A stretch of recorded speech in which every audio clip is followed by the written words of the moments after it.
Kumlan and Ablak Gemara. Today's daf is daf Kufyud Gimel Amud Aleph. We learned in this long Mishnah all about situations where people were married with Rabbanon, and then there's a story of Yibum. But one of the things we learned was if somebody married, two ordinary people married each other, and then one of the partners became a chedesh.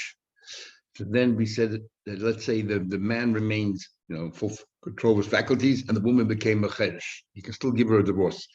But if he became a chedesh, so since they were married, Torah, and now he became a chedesh, he cannot issue a divorce in that instance because he cannot release her. He's not in full control of faculties. And then we said, but if she, instead of becoming a chedesh, became a sheitah, we don't want him to divorce her with Rabbanah. We'll see later why. So Rabbi Yechanan ben Nari wants to know what's the difference. Why is that if he became a chedesh, he cannot divorce her, but if she became a chedesh, he could?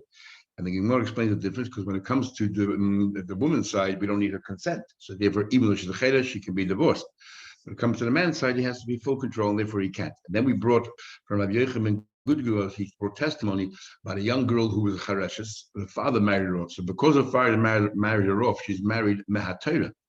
Then she grew up, came over Bas Mitzvah, so the father can no longer be the one receiving the get on her behalf. And yet she can be divorced. He said, why? Because we don't need her consent. Okay, that's what we learned in Gemara. Then we started explaining the difference between why by Chedesh Rabbanon said that's the way she'll be the rest of her life. We made a special institution that marriage should work for her. We didn't make it for a katana because she will eventually become an adult, or a katan eventually become an adult, and everything work out then. And we said the last thing we learned was why a Chedesh cannot just walk out of the marriage, because otherwise nobody's going to marry them, because it's forever. On the other hand, a katana, it's only a couple of years. You'll try to do your best to make sure it doesn't happen. Okay, we're up to the top of the page. Kufi Gimel Amud Aleph. So we can go through a number of differences. Why is it by a katana, if a young girl marries a kohen, the achla b'truma, she can eat truma. And why is it when it comes to chareshes, the loy achla b'truma, if she marries a kohen, she cannot eat truma as well. How do we know that? We learned in the Mishnah Hayid. We learned in a Mishnah Hayid. Rabbi Yechanan ben Gudgura ala chareshes.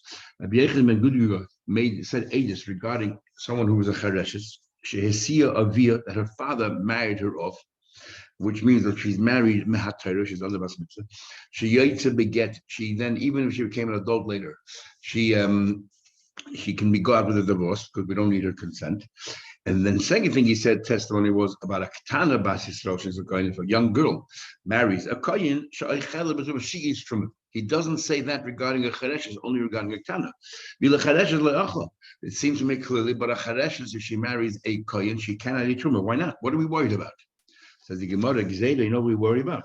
We are worried about Shema Yachal Chedesh b'Chareshes. We're worried about that maybe a Chedesh, if we can allow an ordinary person, a Pikech, who married a Chereshes to give her truma if he's a Kohen, next time a Kohen, a Chedesh, will also give food to his wife, a Chereshes. So what's wrong with that?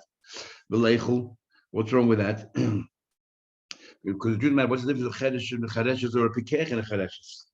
Both of them are only married midrabanan, and therefore, if one is permitted, then the other should also be permitted. What's the difference? We're worried about because remember, a chareshes is not liable mahatayda for any avedis. They're only chayiv. It's like we'll see in the Gemara soon that a youngster who eats that doesn't aveda, maybe we're not even responsible. We don't have to stop them. So it's because of exeda. What are we worried about? We'll go a step further. As Gemara explained, all the others, kids, who cares? You tell me a Pekeyach, a Kohen cannot give truma to his wife a Chereshes, because next time a Chedesh, a Kohen, will give truma to his wife Chereshes. And what's wrong with that? Then we are worried. We're worried if a Chedesh can give truma to his wife a Chereshes, next time the Chedesh will give truma to his wife who is a Pekachas. And okay, and if Pekachas is an adult, and if she does the wrong thing, she's totally liable. Says the Gemara, and v'chedesh Pekachas nami leichel b'truma d'rabbanan. So what's wrong with that? Okay, they're only married with d'rabbanan, so he cannot give her to eat truma to the Torah. Give her truma d'rabbanan to eat. She's allowed to. We're worried also leichel with truma d'raisa. This is our worry. So it's a number of gzeres. We're worried that ultimately a chedesh marries a Pekachas, and he gives her truma to eat, which is truma from the Torah. And since they're not married mahat Torah, she has no right to eat it, and she will be liable. Yisrael eats truma yechai misa. So because of that, we don't want a chedesh to give a chedesh give to chareshes and a pekeach to give to a chareshes. We don't want that. Says the Gemara, Maish Noktana, the Ksuba. Why is it Tana? She gets married, she's entitled to Ksuba. Maish Nocharesh, like Ksuba. Why is it Charesh does not entitled to Ksuba? Gemara says, you know why? Because we want to make it as easy as possible for people. We want to make her attractive to people to want to marry her, even though, despite the fact that she has a slight handicap, she's challenged. Because it came in money below Nasbula. If the people think if it doesn't work out, I'm going to have to pay her out. Why take the risk? So therefore, we, in order to make life easier, if you want to give her a ksuba, that's your own from your own volition. But we're not going to force it upon you. To make it easier for her to be able to get married. Uktana, and Aktana, on the other hand, people know that eventually they'll become an adult, so therefore people will give a ksuba to them. Says the Gemara. Uktana, Minola, these ksuba. How do you know Uktana actually does have a ksuba? Now we look in the Mishnah. Only a mamenes, if a girl is about to walk, has a right to walk out, she does not, she leaves, let's say, the age of 11, she's not entitled to ksuba because he has no say in it. She just walks out. Why should he have to then pay her out? Or a shni is somebody that's forbidden to you midrabbana. It's like a second tier. We can penalize you her for marrying you that she does forfeit the ksuba. And island is a woman that is totally barren and she did not tell you, so the whole thing was a mekach tos, again, ain't like ksuba. If you knew, on the other hand, prior something else, but you didn't know and then found out, the whole thing is mekach tos. Aval yoitze, but yoitze beget. In all of these cases, you do need a get. Uktana, so obviously, aval yoitze beget. What about someone that, so now we're concluding, we're inferring. What about, let's say, a ktana that you divorce? Not that she walked out on you, but you actually divorced her. So your decision to let her go, then you should pay her out. The ktana yesh l'ksuba. Sounds like she has a ksuba. Only a mamenes doesn't have, because it was her choice to walk out of the marriage. And you have no say in the matter. But if it was your choice, then you have to actually reimburse and give her a ksuba. You asked the question why she doesn't. Who says she doesn't? Maybe she does. Because the time we learned that they married a peker. Even though, let's say, the husband later on became better, and whether it was a chedesh or sheikh, suddenly improved. They found medicine, they took care of it. Since at the time of their marriage, when he promised her ksuba, he was not responsible for what he promised. They're not entitled to any ksuba if they divorce. But if after he improved, and then they continued staying married, then it's as if there's a new ksuba, yeshling ksuba. Then now there's a new ksuba, not based on the original marriage, but now they're based on the fact that now he's a healthy person. If they continue living together, now she's entitled to a ksuba. Then where it continues, the Keach marries a woman of Cheresh of the Sheit, which is only the Rabbanon. And we said they're not entitled to ksuba to make them more attractive to people to want to marry them. But if he decided to give her a filu kosula mei man, was astronomical sum, a preposterous sum, mei man, 100 times 100, which nobody writes such amount. So you might think he's just trying to humor them. No matter what, his ksuba, if he did voluntarily decided to give her money, then he's bound by it. He doesn't mind our gizer Rashi. He doesn't mind if it cost the money, we didn't have to cost the money. It's his decision. If he decided, so he decided, and he's bound by it. He can't say I was just joking. Time, but the only reason why she's entitled to it because he decided. If he wouldn't have done it on his own volition, she's not entitled to her. The reason is the reason is because otherwise people are not going to marry people who are challenged. If so, pikachas lechedesh. If so, what about if the woman is a pikachas? She has no reason to marry the cheresh. She can marry anybody. So if you want her to marry the cheresh, let's make it attractive and give her a ksuba. According to your logic, we're trying to make the woman attractive to the men they want to marry her. So pikachas lechedesh. If a woman who total control of the faculties marrying a cheresh, l'sakil ksuba. On the contrary, let's organize for her a ksuba because otherwise, why would she marry a cheresh? So much challenge when she can marry another person. So you want to know when it comes to her, we had a rule. Remember that you have to take this in mind. In those days, women were not provided for, they didn't generally work. So it was very important for them to get married, to have someone to provide for them. So she desperately wants to get married because she needs someone to provide for her. If she's happy to marry her, she doesn't really care so much about the ksuba, what happens after the marriage. She's more concerned about what's going to happen now, the here and now. And therefore, she's happy to get married, and we don't need the next incentive for her. Says the Gemara story. Now, don't take the Gemara the wrong way. Ahu Chedesh, there was this Chedesh, who lived in the neighborhood of Malkia. Remember, Malkia, we had two Amorim, one called Malkiyoi with a Vav, one called Malkiyo with an Aleph.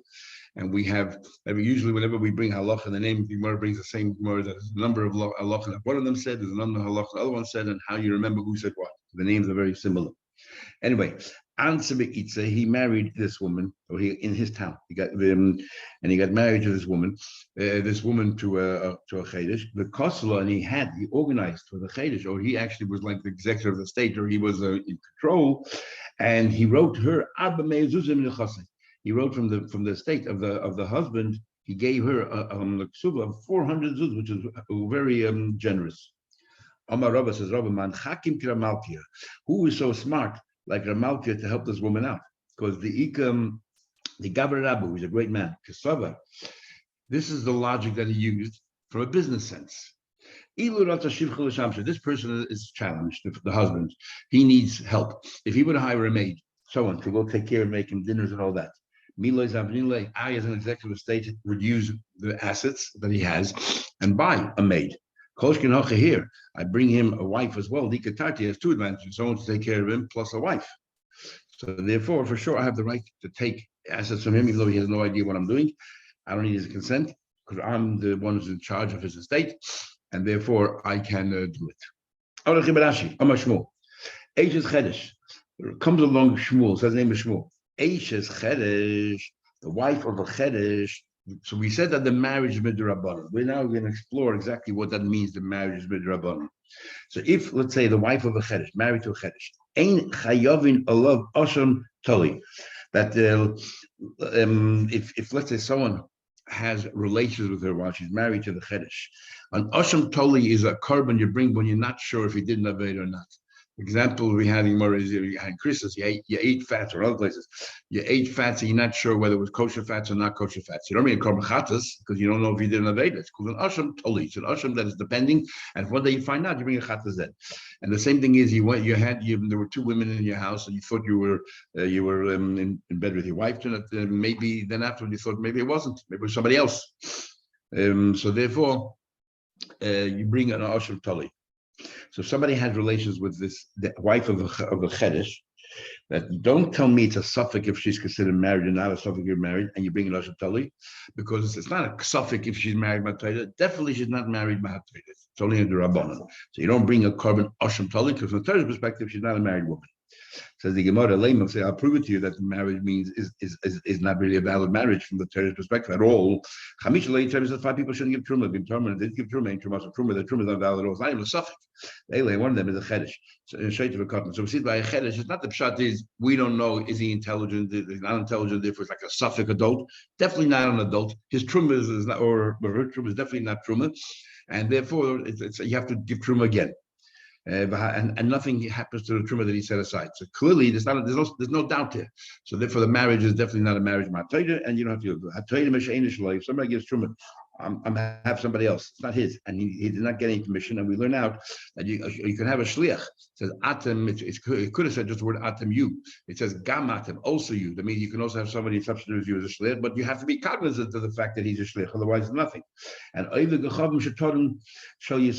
or you actually appointed a guy to do it for you. Afilu b'shus Yisrael, because it says in the pasuk at gam atem has to be ma'atem b'nei bris. We'll have more condition. It's like just like you're Jewish, or af shluchachem b'nei bris. Has to be shlich, has to be Jewish as well. Is ain't truma sedum. It's truma not truma. It says clearly that what that a chedesh is not even a suffix. That's not a proof. That is not a proof to Shmuel at all, because maybe Shmuel, maybe there's hudam k'Rabbi Maybe Shmuel holds like Rabbi Lazar. The Tanya, what's Rabbi Lazar say? The Tanya, Rabbi Yisrael gave Rabbi Lazar truma chedesh like takes him chumash as well. No, maybe he actually holds Rabbi Lazar. Maybe when it comes to Truma, Shmuel, in other words, just for argument's sake, maybe when it comes to Truma, Shmuel, like Rabbi Lazar, it's a suffix, and Rabbi Lazar clearly says that if a Chedesh sets aside Truma, we say, don't just put it back into Chulin, it's a suffix, what it is. However, nevertheless, when it comes to the wife of a Chedesh, you don't bring a Nashatali. Why not?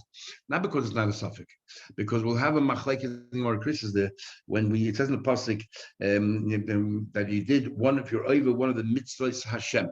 It's written mitzvahs, and we read it in mitzvahs. So we have a big machlekes there. When do we say you bring an asham tali? One opinion is if you have one piece of fats on the table, you ate it, and afterwards you start thinking, what was this? Was this kosher chaylev treif or shuman? Was it kosher fats? So one opinion said, well, you bring a asham tali. The other opinion says, no, you don't.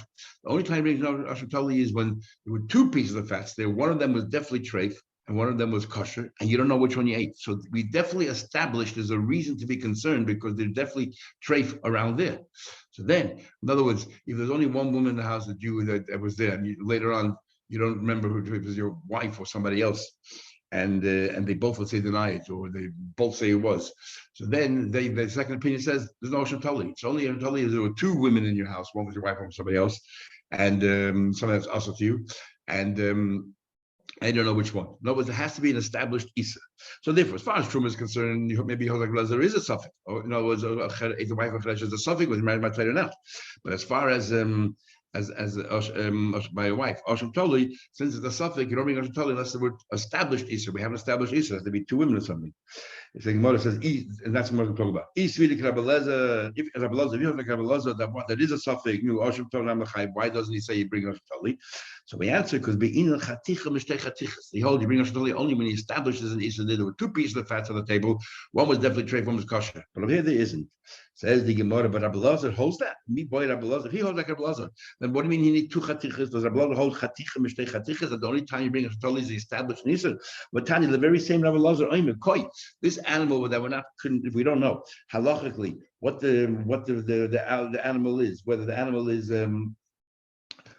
considered a behemoth or a chaya, and the difference is a chaya, the chaylev of a chaya is kosher, the chaylev of a behemoth is treif, and you ate the chaylev of a koi, it's a suffix what it is, and he says chayav and achal, but ashatali, you got to bring ashatali. It means according to him, even if it wasn't established that there's an issue, only a single thing, you also bring an ashatali. So if he holds like Rabbi Elazar, then the wife of a chedesh should bring ashatali. So when I answer Shmuel Sava Rabbi Elazar b'chad or Paul b'chad, he agrees with him and he disagrees with him. He agrees with him that the H's chedesh maybe perhaps is a suffix. But he doesn't disagree with him when it comes to Rosh Hashanah. You have to establish there's an Issa there. That's one version of what Shmuel said. The other say the other way around. H is Chedesh Chayovin Allah. You are obligated to mention Rosh Hashanah because it is a suffix. So now everything we brought as a proof, we're using as a question. You tell me it's a suffix. So how come it says over here that when it comes to Truma, it's not even a suffix, nothing happened? So the answer is that in fact it is a suffix by Truma as well. So now we want to understand exactly what is a suffix by the wife of a chedesh. There's two ways of understanding. How do we understand what a chedesh is? My time is the pshat. He's convinced there's no question the chedesh died to klishtu, that intellectually he's been deprived and therefore he has a weak mind. He has a weak mind. I guess because he couldn't be born, especially he was born that way. How was he supposed to be educated? So therefore, we say he has a weak mind. And the question is, what's the question? The question is, that even though he has a weak mind, but if he really focuses very hard, he can actually work things through properly. Or so it's not a very clear mind, and therefore. In other words, the level of intellectuality is uniform throughout the entire life. The question is, does he have the capacity to work very hard and make something happen or not? And therefore, it's always one das. This is very important. The level of intellectuality always is the same, it's uniform. Or the other way around. No question that he has a weaker intellectual capacity. The lav daita tzilusu, and he does not have really a clear mind or capacity. But the question is, whether the chedesh is always in the same place, or sometimes the chedesh is much more looser than other times. Maybe sometimes his mind works 100% and sometimes it's weak, and therefore he changes. And Lamayin have much a difference. If a chedesh marries, if he marries someone, can he give her a get? Why? Because we said before that it's just like they can get married, you can give a divorce. But what happens according to this second view? Maybe when you married her, you were totally lucid and you knew exactly what you were doing.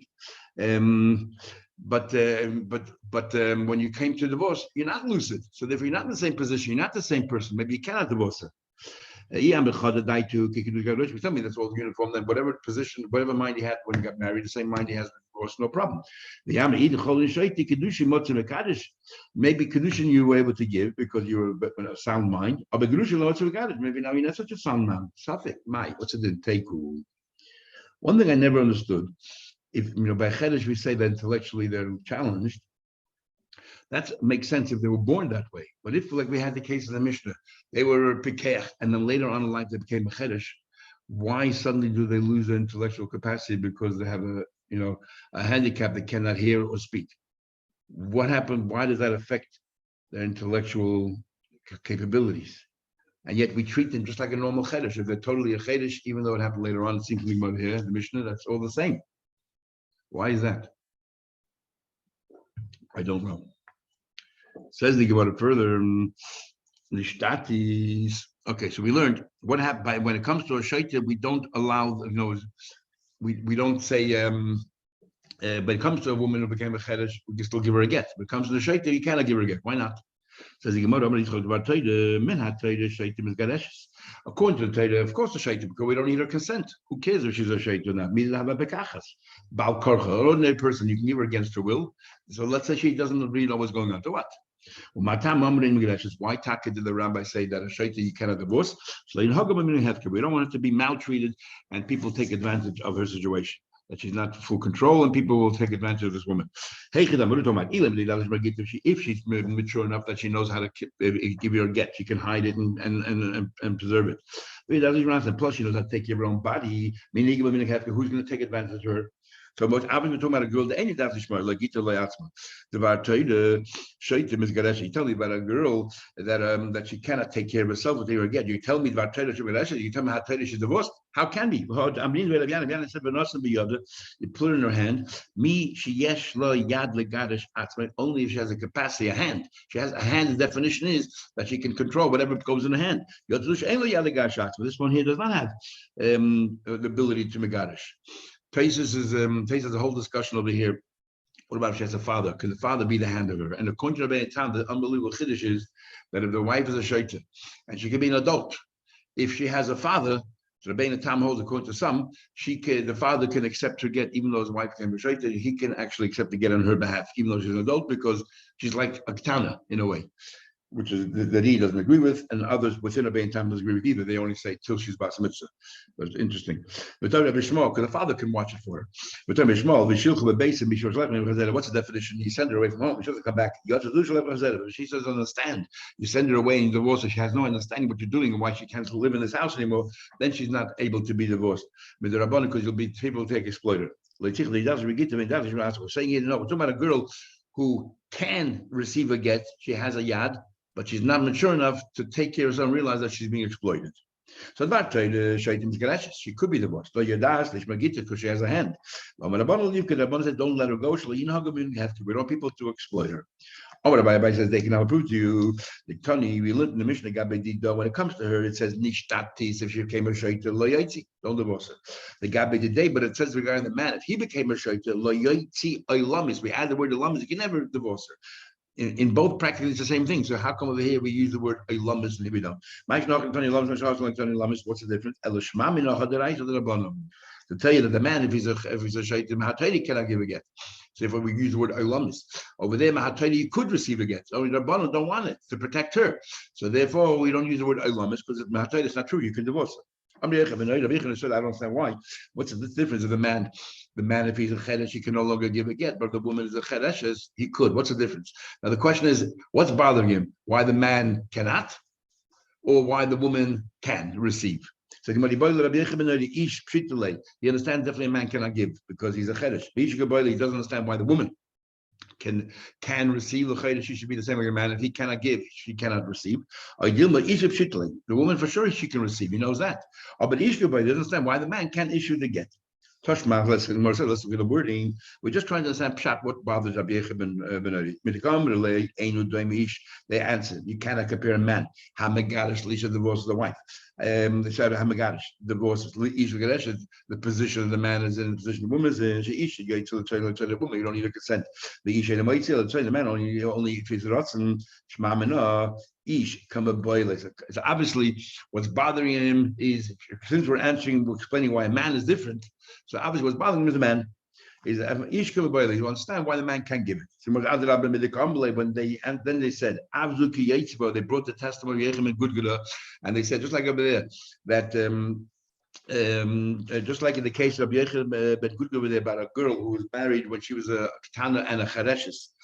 Mehatayda, she's married, and then she became an adult, so her father is no longer involved. Yet you can still give her the get because we don't need her consent.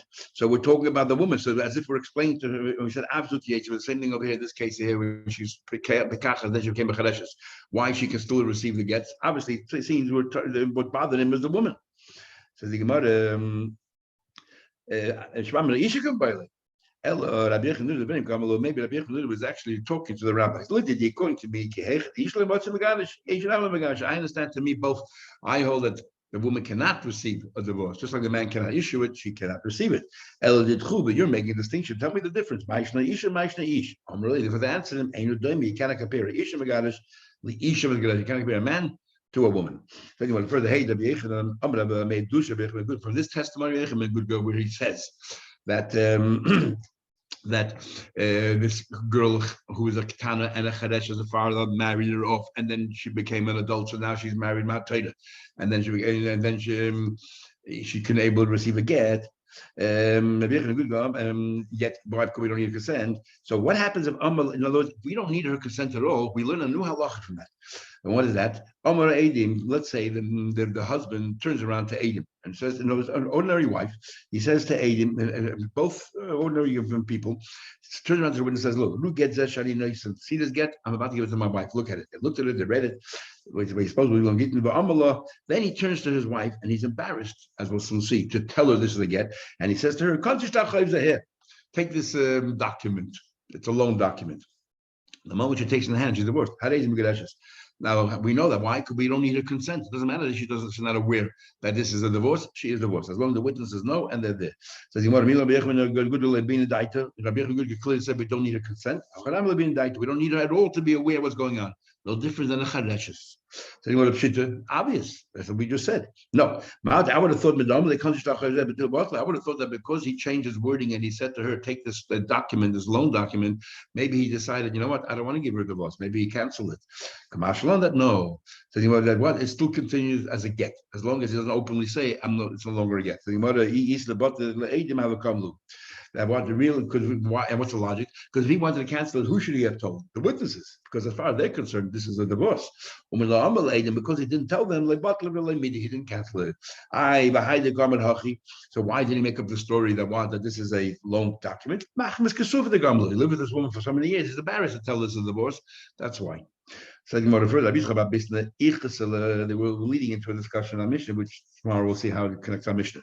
But it's a very important one. One day he lost the keys of the Beis Hamedrash and out there in the public in the Shus Rabbim. And he didn't lose it on Shabbos. How did he carry it? He lost it on Friday, and then I guess he realized on Shabbos he lost it somewhere in the street. He came before Abdas. And he said, what do? Shabbos, we need the keys to walk into the Beis Hamedrash, but it's in the middle of the street. And I'll carry B'Shus Rabbim HaTorah 4 Amos. Amalei, he said to him, look, this is what you do. You can't tell your kid, go bring me the keys. Shabbos, HaTorah, you're not let them do another for you. But Zil go, Davar Tali Batalia, go ahead and lead your sheep and your male sheep and female sheep. In other words, go ahead and get your kids. Tell them to play in the area where you think you dropped the key, or you know where you dropped the key. And if they find the keys, obviously what they're going to do, Maisa will bring it to you. They will bring you the keys, and you'll have the keys. Alma, because somebody holds, cotton oichel, if a cotton doesn't isa the Torah, eating trefa fats, for example, ain bezdin mitzuvin la'afrisha. A bezdin does not have to stop them. So we're going to learn now a machlekes in the Gemara whether we're talking about only Isur and Rabbanon or even Isur Deraisa. Rapadas clearly says that even in Isur the Torah, carrying 4 amas in the street, if you see your kids doing an aver, you don't have to stop them. The question everybody asks is, you have a mitzvah of chinuch in the Torah. What do you mean you don't have to stop them? So in Shulchan Aruch and Siman Shin Mem Gimel, we have a machlekes in the Bas Yosef and the Ramah, and machlekes are showing him how to understand it. The Rambam learns there's 2 different. This is talking about a kid who's lower than the age of chinuch. In fact, you see from the story right here, which kids, as soon as they find something, bring it to their father. They're very young. If they're older, not necessarily they bring it to running right away to the father. So we're talking about very young kids below the age of chinuch. Then you see them doing aveda, you don't have to stop them. But if they're over the age of chinuch, and every kid is different, 6, 7 years old, or over that, you have to stop them doing aveda. That is the Rambam school of thought. And the others hold that no, there's a difference between the father and the bezdin. Here it says bezdin doesn't have to. The father has a mitzvah of chinuch, and the father therefore has to stop them doing an aveda. We're talking about here a bezdin. If a bezdin does not have to intervene at all to stop them from doing so, bezdin will have the mitzvah of chinuch, so they don't have to stop doing an aveda. When we say the chinuch, that's on the father, and the father has the mitzvah. But according to the Rambam, a bezdin does have the mitzvah once the child is of age of chinuch. Even a bezdin has to intervene, and so some of the Acharayim want to explain that the machlekes is totally in who has the mitzvah of chinuch. The child is the mitzvah of chinuch on the child, or the mitzvah of chinuch on the parents. Logic says it's really on the parents. If the child has no mitzvahs because it's not mature, how can the Rabbanan give him the mitzvahs? So some say therefore it's on the parents. Others say it's on the child, and that's the difference. If the mitzvah of chinuch is on the child, then the bezdin has to, like everybody else, has to make sure that, like the Rambam says, once a child is over a certain age, everyone has to intervene and stop them. But if the mitzvah of chinuch is only on the father, then a bezdin does not have to stop them at all until bar mitzvah. Because under a mitzvah, there's no chinuch on the bezdin. There's the chinuch of mitzvah. The mitzvah of chinuch is only on the father, maybe on the mother, as we had in Rashi Chagiga, we're doing Nazir Chavtes, and so on. That's how you explain the difference in chinuch and here. And there's another difference between a positive mitzvah. The third way of learning is in fact as well. Shimon Gimels all Hilchos Shabbos. The difference between a positive mitzvah and a negative mitzvah. A positive mitzvah we have to train, so therefore chinuch is only on mitzvah say. There's no chinuch on mitzvahs loisa say. One of the reasons is either because mitzvah say require more training because you have to do something, not just be passive, or like other acharayim say, the Torah does give a few mitzvahs of chinuch for a child. They're all mitzvah say. Be involved in the Korban Pesach, bris milah, pidyon haben. So there are mitzvahs on a child, but any mitzvah that's on a child is always in a positive way. So therefore, that's where the chinuch is similar to the Torah, on positive mitzvahs on say. But on mitzvahs loisa said there's no chinuch in the Torah anywhere for a child to on a loisa says to stop the child from doing something. So therefore, there's no chinuch at all on a loisa. That's the logic some acharayim want to say. Anyway, so Rapadah says that even a mitzvah in the Torah you don't have to stop. Says he want to live, I prove you. A person not say to a kid, bring me this kid on Shabbos, bring me this lot. Ella, but you could, if you see your kid pulling grass out, which is awesome, don't stop him. Let him throw things even in a Shusarabim. So we see clearly from here that you are not allowed to tell him to do an Aveir for you on Shabbos, but you don't have to stop him, even an Aveir in the Torah, like with us. Amar Abai says, no proof. Maybe Toilish is a potted plant that has no puncture, so it's only Midrabanan considered attached. And that's what you're allowed to do, only Isur and Rabbanan. Or Zaidi Bekamaz Rabbanan, only throwing Kamaz Rabbanan. Maybe all you're allowed to do is throw in is doing Isur and Rabbanan. Who said the Shul Deraisa? You remember, just do a few more lines because tomorrow's is Chodesh. There's less time. Tashma, it's a continuation. The Gemara will continue on this theme. Do you have to stop them from Isur in the Torah or not? Tashma, come in here. If a guy comes along on Shabbos, wants to extinguish a fire, it's none of your business. You don't have to tell him yes, don't tell him no. We don't have a responsible for a guy, let him do whatever he wants. If a cotton wants to extinguish the fire, we tell him out to Chabad. Clearly from here that you're responsible to stop a child from doing an Isur in the Torah.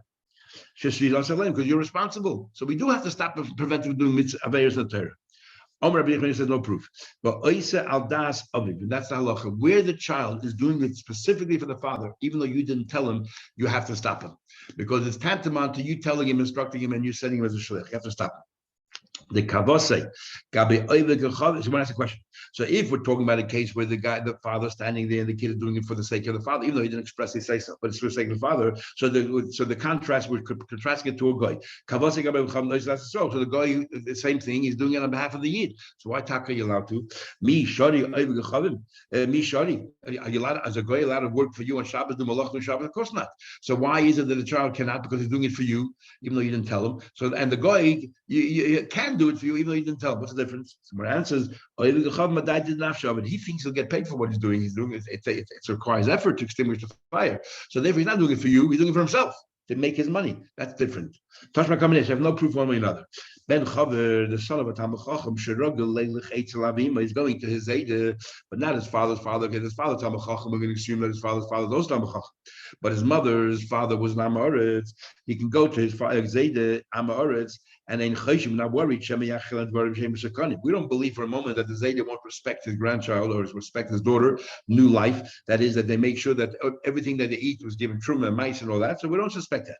Matzah biyodei peiros, and if you find the kid took peiros on his own, so we have no idea whether they gave truma, ain't zakuk. You don't have to stop the kid from eating it. So we see clearly from here that even though it's Easter in the Torah, you have to stop him.